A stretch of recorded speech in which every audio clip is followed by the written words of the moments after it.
ಎಲ್ಲರಿಗೂ ನಮಸ್ಕಾರ. ಅತ್ತೆ ಸೊಸೆ ಕುಕಿಂಗ್ ಚಾನಲ್‌ಗೆ ಸ್ವಾಗತ ಸುಸ್ವಾಗತ. ಇವತ್ತಿನ ರೆಸಿಪಿ ಏನಂದ್ರೆ ಮಾವಿನ ಹಣ್ಣಿನ ಗೊಜ್ಜು ಹೇಗೆ ಮಾಡೋದು ಅಂತ ತೋರಿಸ್ಕೊಡ್ತೀನಿ. ಈಸಿಯಾಗಿ ಕ್ವಿಕ್ಕಾಗಿ ಮಾಡೋ ಹಂಗೆ ತೋರಿಸ್ಕೊಡ್ತೀನಿ. 3 ಮಾವಿನ ಹಣ್ಣನ್ನ ಚೆನ್ನಾಗಿ ತೊಳ್ಕೊಂಬಿಟ್ಟು ತೆಗ್ದು ಇಟ್ಕೊಂಡಿದ್ದೀನಿ. ಈ ಕಡೆ ಒಂದು ದೊಡ್ಡ ಈರುಳ್ಳಿ ಮತ್ತು ಹಸಿಮೆಣಸಿನ್ಕಾಯಿ ಖಾರಕ್ಕೆ ಸಣ್ಣ ಸಣ್ಣಕ್ಕೆ ಹೆಚ್ಚಿ ತೆಗ್ದಿಟ್ಕೊಂಡಿದ್ದೀನಿ. ಖಾರ ಇನ್ನೊಂದು ಬೇಕು ಎಕ್ಸ್ಟ್ರಾ ಬೇಕು, ಖಾರ ಕಮ್ಮಿ ಆಯಿತು ಅಂದರೆ ಇನ್ನೊಂದು ಹಸಿಮೆಣಸಿನ್ಕಾಯಿ ಹಾಕ್ಕೊಬೋದು.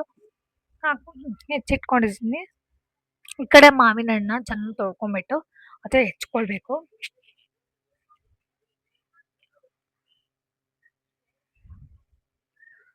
ಹೆಚ್ಕೊಂಡು ಜಾರಿಗೆ ಹಾಕ್ಕೊಂತೀನಿ.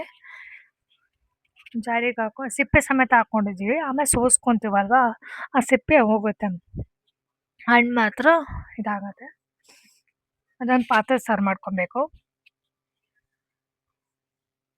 3 ಮಾವಿನ ಹಣ್ಣು ತೊಗೊಂಡ್ರೆ ಅದು 3 ಮಾವಿನ ಹಣ್ಣು ಸಿಪ್ಪೆ ಸಮೇತ ಹಾಕ್ಕೊಂಡು ಗ್ರೈಂಡ್ ಮಾಡ್ಕೊಬೇಕು. ಫುಲ್ ಪೇಸ್ಟ್ ಮಾಡ್ಕೊಬೇಕು. ಗರಗರ ಅನ್ಸ್ಕೊತಾ ಇದ್ದೀನಿ. ಮಧ್ಯಾಹ್ನ ಊಟಕ್ಕೆ, ರಾತ್ರಿ ಊಟಕ್ಕೆ ತುಂಬ ಚೆನ್ನಾಗಾಗುತ್ತೆ. ಆಮೇಲೆ ಚಪಾತಿ ಜೊತೆನೂ ಚೆನ್ನಾಗಾಗುತ್ತೆ. ಈಗ ಮಿಕ್ಸ್ ಮಾಡಿಕೊಂಡು ಒಂದು ಪಾತ್ರೆ ಸರ್ವ್ ಮಾಡ್ಕೊಂಡಿದ್ದೀವಿ. ಮಿಕ್ಸ್ ಮಾಡ್ಕೊಬೇಕು. ಆಮೇಲೆ ರುಚಿಗೆ ತಕ್ಕಷ್ಟು ಪುಡಿ ಉಪ್ಪು ಹಾಕ್ಕೊತಾ ಇದ್ದೀನಿ.